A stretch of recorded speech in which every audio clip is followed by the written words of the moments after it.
If I could take you both back to the start of the pandemic in January, late December, early January. What did you guys make of it when there was reports on the news about this highly infectious, fatal, unknown virus in China? I thought it was going to be similar to like Ebola a couple of years ago when, you know, sort of all the news, everyone sort of panics a little bit, but then nothing actually happens. But I remember someone at work was saying, she was saying how like she thought it was going to be like a serious one just because she was reading a bit more about it. I remember when it all started off, that was in December 2019 or something. Yeah. I was catching bits of it on the news, but I wasn't paying too much attention to it, and then it gradually just started building up and building up and building up. I think the first part where I became really conscious was because I was supposed to go on holiday, and then all the flights were getting cancelled, and yeah, shit hit the fan really. Yeah, I don't know, there was a lot of mixed reports at the time, wasn't there? There was like some people that were saying it was going to be like the cold and people were overreacting, like because the stats hadn't, I guess, been as bad as they were going to get. You know, if you go forward in the pandemic, right at the beginning, I didn't know what to make of it. I knew that there was a general scare on the news, but it didn't seem like locally there was a scare, so we just couldn't tell what was actually going to happen. No one could have predicted and how it was bad it was going exactly the same how like Ebola was going, right? It was kind of in the news like, oh, like loads of people are dying, like obviously this time it was in Asia, before it was in Africa, so I just kind of thought it wasn't gonna, you know, Yeah, like but one case in England. No, but I think there was a sense of like at the beginning, because it was only very elderly people or people that had an existing condition that were falling prey to it. And so I think a lot of people were questioning as to why the whole of the general public were asked to be careful and not just those specific groups. And then of course it came out, didn't it, as it got worse. But yeah. It wasn't really something that you... No, it wasn't something that was too prominent in the back of my mind, I don't think. Because you were like, hey, it's China's East Asia, 1,000 miles away, I'm safe, right? Or... Well, I mean... We just thought it would be contained before it got here, really. Yeah. We didn't think it would spread as fast. I mean, we have had like pandemics before, and we had no risk of a new one. This has shown us that, you know, it's easily transmitted. I mean, this virus is pretty unique because it's just so easy to transmit, and you don't really get any symptoms until a lot later. It happened in Wuhan, central China. Suddenly, it's closer to home now, wreaking absolute havoc in countries like Italy. What was it like then? What was going through your minds? Because it's not in East Asia now, 1,000 miles away. Yeah. Much closer to home now. Well, I think that's it, isn't it? It's when it gets closer to home that it becomes more of a reality for you, and you start paying, I guess, greater attention, which is never a nice thing to to think about. But it's true. Suddenly, it's closer to your shores. Yeah, I mean, we definitely we're more concerned about our families and friends and about how the future's going to be. Yeah. Our plans, all the plans got changed. The way we work. So obviously plans were changing, but in your opinion of it, did that change? I don't think mine changed that much, because you were kind of just expecting it to hit home at some point. It was just a matter of time, really. And also you could see the effect it was having in Italy, and that just made it scarier, because you can almost translate what was happening in Italy, because their cities look more like our cities here than, I guess, a comparison to Wuhan. So I think that made it a lot more scary and a lot more real, and suddenly you were looking at ways to be more careful and thinking about not going out as much. And I was panicking, man. I bought 2 little bottles of like disinfectant for like 40 quid because it was all like sold out. I bought masks, I bought gloves. My mum was messaging me, telling me what to buy, like all this. She got me to buy, do you remember that, like some weird silver water from Amazon? I didn't even read about it. I was like, yeah, done. And I got it through, and I was like, what? I messaged her, I was like, what is this? Like, it's like, I read about it, it doesn't do anything. He was like, oh, yeah, well, just put it down as panic buying.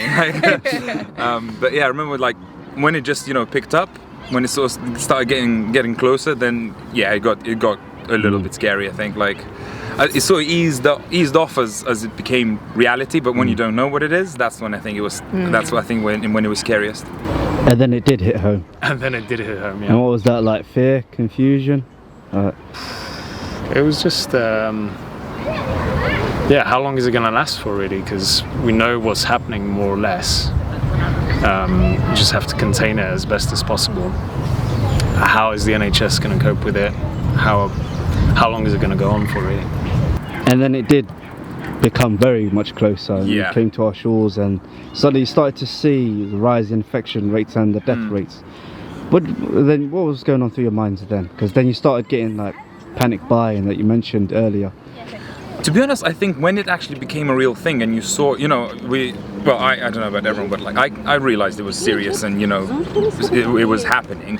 But I think because you kind of knew what it was, rather than, oh, it's happening in Italy and, you know, all these terrible things are happening, but we weren't really sure how it was going to play out here. But when it actually started happening here, I think you kind of got a bit calmer, to be honest. Like, obviously we knew it was serious. I was wearing gloves, weren't like shopping too often and stuff like that, but I don't know. I thought it was, I'm trying to actually cast my mind back to that. I remember, you know, trying to shop online for something, and like there was like no way, like Tesco, Sainsbury's, Asda, all of them were like 2-week waiting lists and things like that, and it suddenly dawned on me. But there was just a lot going on at the time. It was trying to reach out to groups that needed it. I remember trying to sign up to the Samaritans group and like donating to food banks and things like that, because you could constantly Yeah, see in the news what was happening. And also because I live in a house where we also are carers for my granddad, who doesn't live too far away, and he had to shield because he was in a vulnerable age group. So it was scary to think about how easy it was getting passed along, and statistics were growing and things like that. Do you want me to carry on? Yeah, so sorry about It's that. alright. Put down silent actually. So sorry about this. So unprofessional. So unprofessional. Right, yeah. But yeah, there's so many ways to answer that question. I think in terms of in my job capacity, I work in education. So that was looking at it in that sense and looking at it as a spread in that sense. I don't think I was ever afraid for myself personally. I think I was just more afraid for people that I was caring for, or elderly people, vulnerable people, and I just didn't want to be someone that could pass that on to someone else. We think you had it, so that's probably why you were That chilling. also is a thing, yeah, Really? yeah. So right at the beginning of lockdown, I ended up coming down with the classic symptoms and things like that. Right. And I had friends that lost their sense of taste and smell, but those were symptoms that the NHS confirmed later as being one. But at that time, they didn't know that was. And what was that like?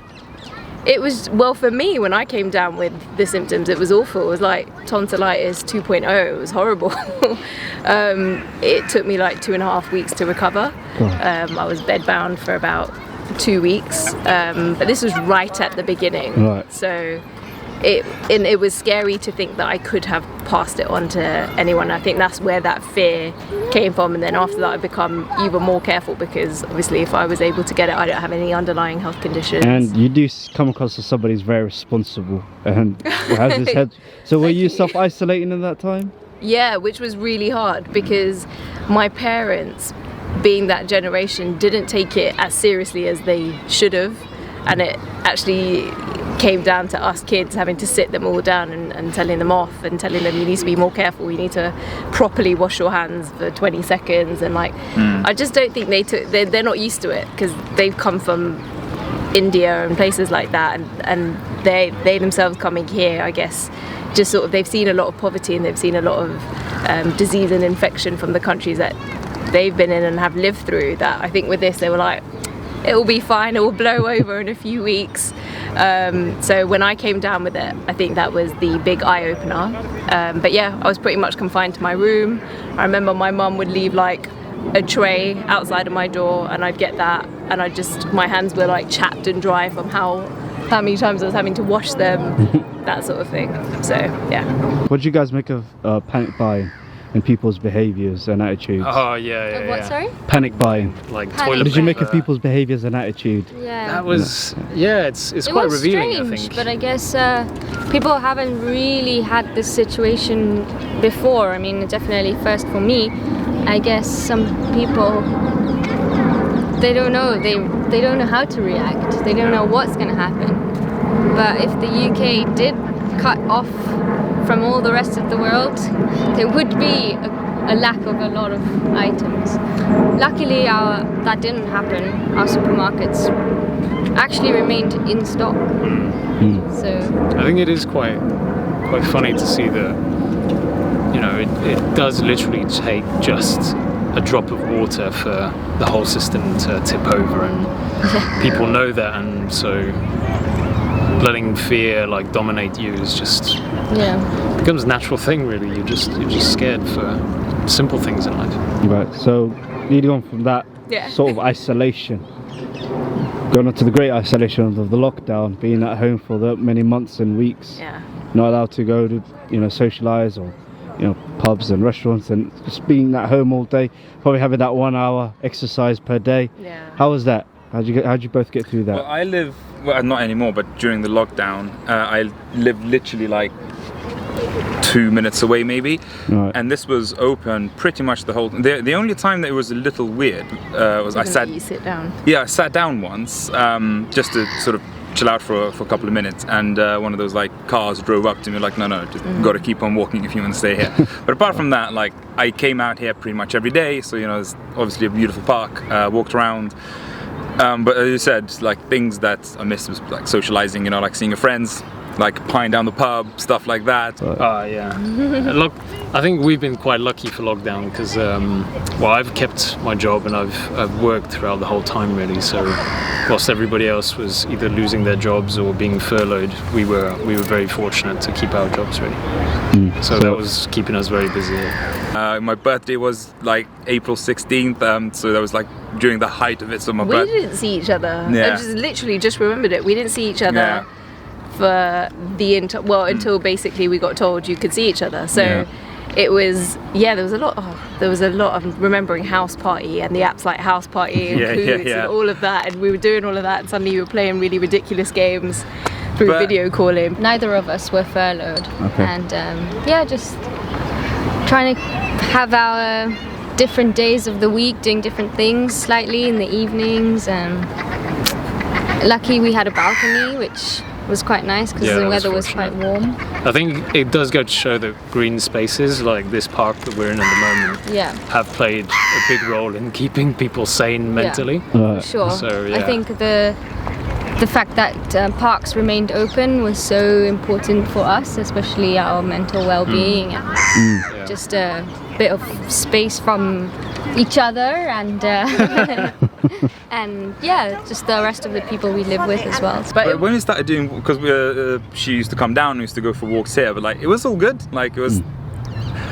I don't know, like when people were complaining too much about it, obviously it is horrible, you know, it's not nice, and it's the wildest thing to ever happen in our lives, but it wasn't like disastrous, right? I think, I don't know, maybe it comes from a place of being quite privileged because I lived with my family, so I was never in complete isolation. I had people to talk to and things like that, so for me, I wasn't really complaining at all. It wasn't terrible. It wasn't terrible, so it was hard not seeing my partner for as long as it was, but I don't know, I think you just have to put it in perspective. Every time you switched on the news, it was like, I think I can go without seeing him for a bit longer when these terrible things are happening. Oh yeah, and we were saying, like, we're not exactly like a war-torn Syria, do you know what I mean? Like, buildings aren't falling apart, like, we can still order food, order anything you want from Amazon, you can watch anything you want on Netflix. Like, God bless that Uber Eats. Well, that's it. Literally. So, yeah, obviously it wasn't good, but it wasn't as terrible as some people make it out, I guess. Right, and did it make you more closer? Did it bring you both closer? Or? I mean, we're quite close already.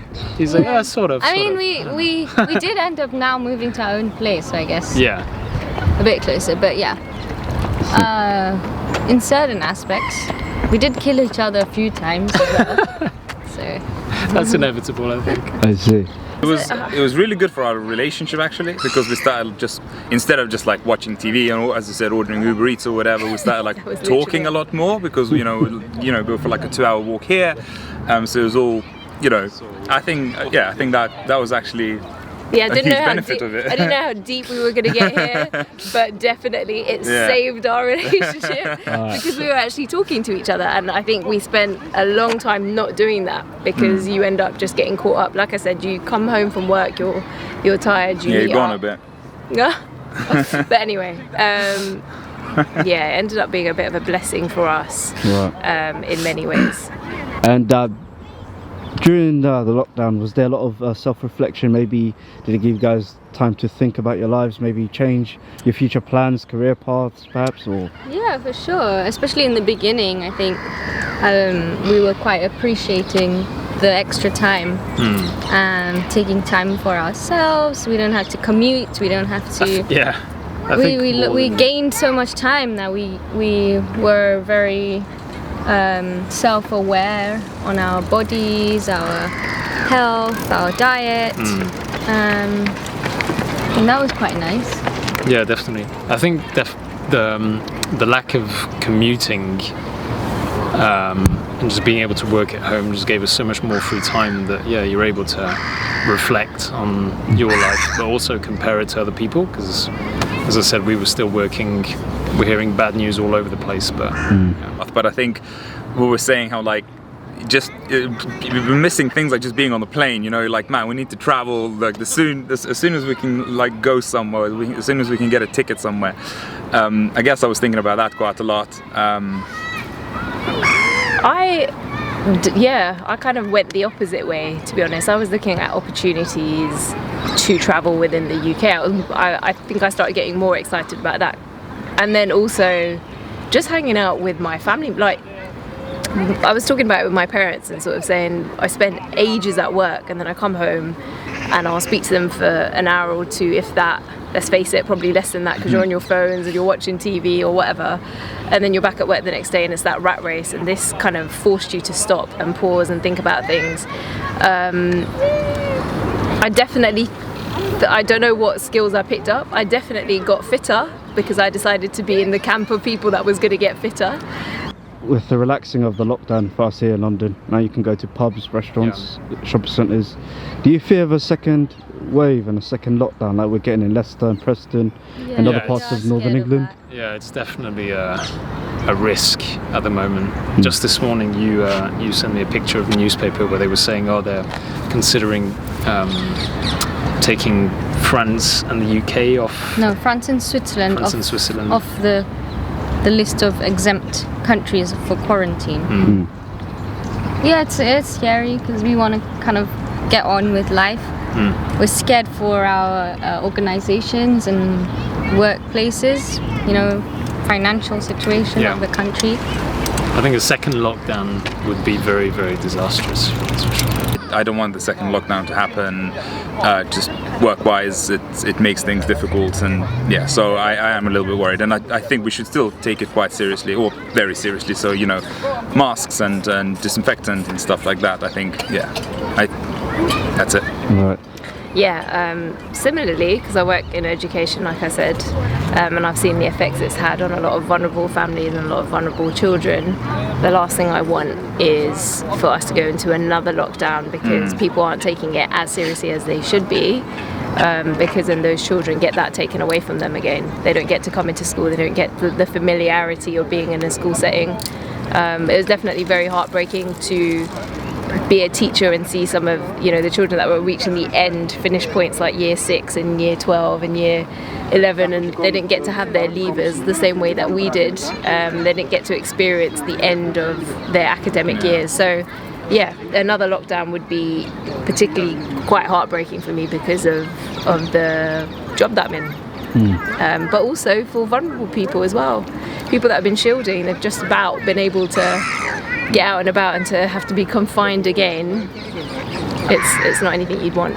Will life ever be the same post COVID-19? No, I don't think so. This is a one-in-a-lifetime experience. Like the last time this happened was... I find that it's so hard to understand because people really do want to get back to normal. So it's almost as if, because they want to forget, things can become as if they didn't happen. No, I don't think so. I think it's gonna even stuff like work. Work from home is probably going to be a lot more common. Travel, You know how back in the day you only used to see tourists with masks? I think that's going to be That's true. I think that's going to be like not a norm, not forever, but yeah, I think many things are going to change. Definitely, I think there's going to be a lot of things that have changed for the better, like with technology and things like that. Like certainly, again, I could talk about in my job, we're utilising technology in a much better way than we've ever done before. But also I think you're more conscious of your loved ones now because you've actually spent that time talking and creating more relationships and bonds, and like I find myself actually reaching out to family members a lot more than I did before, and I think I've got my priorities in a better order, and I feel that's probably going to be the case for a lot of people. But generally, yeah, I think life is definitely going to be very different. I don't want to focus on the negatives, so I think there's a lot of positives to be taken out of it. Yeah, I agree. Like from now on, will both of you try your best to like socially distance from people, carry hand sanitizer, try to wear face masks? During this crisis, yeah, but I think Afterwards. we'll have to be more aware of peaks and troughs in catching this sort of virus. I don't see the UK having a type of systematic behaviour like in China or in Japan where people wear masks constantly. time. I don't see that happening. Cool. Finally, let's talk vaccines. Russia's just today announced a vaccine that they've successfully created. Russia, yeah. If the UK was to have a similar vaccine, would you guys be accepting of it or take that vaccine? Well, after like sort of decent amount of testing and whatnot, so like making sure that like my head doesn't like swell up and fall off. But yeah, absolutely, 100%. So you guys are not anti-vax or anything? No, like no, that? no, no.